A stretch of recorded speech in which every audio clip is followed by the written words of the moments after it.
જો તમે પણ શિયાળામાં ઘી ખાવાના શોખીન હો તો આ રિપોર્ટ તમારા માટે છે, કારણ કે હવે પછી આપણે જોઈશું કે આખરે ક્યાં ઝડપાયું છે અધધ નકલી ઘી।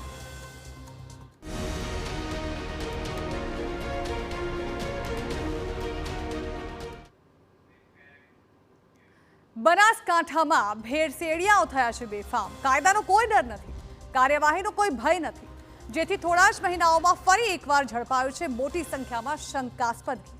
હજુ દિવાળી પહેલા જ 35 લાખનું ઘી ઝડપાયું હતું અને ફરી એકવાર લાખોની સંખ્યામાં નકલી ઘી ઝડપાયું છે। ત્યારે સવાલ એ છે કે આખરે તંત્ર કેવી કામગીરી કરી રહ્યું છે।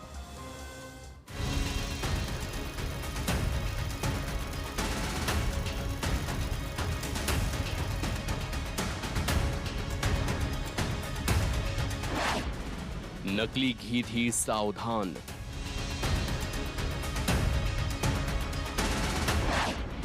માર્કેટમાં વેચાઈ રહ્યું છે નકલી ઘી।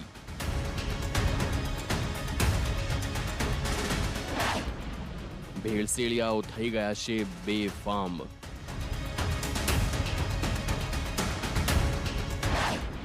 આખરે નક્કર કામગીરી કેમ નથી કરતું તંત્ર?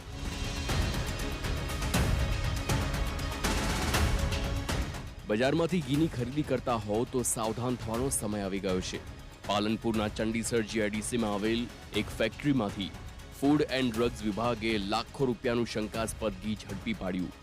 અધિકારીઓની ટીમ ફેક્ટરી પર રેડ કરવા પહોંચતા જ ફેક્ટરી માલિક નાસી છૂટ્યો। સમગ્ર મામલે ફૂડ વિભાગે પોલીસને જાણ કરી આગળની કાર્યવાહી હાથ ધરી છે। આ સાથે ચોંકાવનારી વાત એ છે કે આ ફેક્ટરીમાંથી અગાઉ પણ 35 લાખ રૂપિયાનું શંકાસ્પદ ઘી ઝડપાયું હતું। ફરી એક વખત તે જ ફેક્ટરીમાંથી શંકાસ્પદ ઘીનો જથ્થો ઝડપાતા તંત્રની કામગીરી સામે પણ સવાલો ઊભા થઈ રહ્યા છે। વીજ ડીપી બનાવતી ફેક્ટરીની આડમાં નકલી ઘી બનાવવામાં આવી રહ્યું હતું। વેપારીના 3 એકમો પર ફૂડ વિભાગની તપાસ શરૂ થઈ। ફેક્ટરીમાંથી ઘી બનાવવાનું મટીરીયલ, પેકિંગનો સામાન મળી આવ્યો।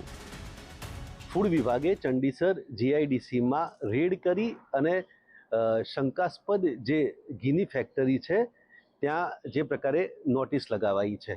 જો કે ફૂડ વિભાગે આ રેડ કરી ત્યારે તેનો જે માલિક હતો તે ફૂડ વિભાગની ટીમ આવી એટલે એ કાર લઈ અને ફરાર થઈ ગયો છે। પરંતુ દ્રશ્યો બતાવીશ કે અત્યારે જે પ્રકારે આ ફૂડ વિભાગે શંકાસ્પદ ઘીનો જે જથ્થો છે આ ફેક્ટરીમાં ત્યાં એક નોટિસ લગાવી છે અને આ શંકાસ્પદ જે ઘીનું જે ગોડાઉન છે કે જેમાં શંકાસ્પદ ઘીનો જથ્થો પડ્યો છે તેને સીલ કરવામાં આવ્યું છે।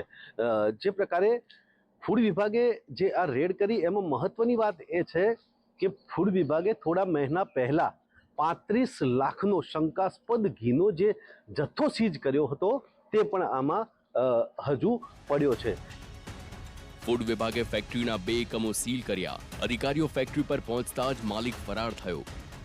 ફેક્ટરીમાં લાખો રૂપિયાનો શંકાસ્પદ ઘીનો જથ્થો મળી આવ્યો। અગાઉ પણ આ પેઢી સામે 2 થી 3 વાર ઘીની તપાસ કરવામાં આવેલી છે અને ઘીના નમૂનાઓ નાપાસ સબ સ્ટાન્ડર્ડ જાહેર થયેલા છે।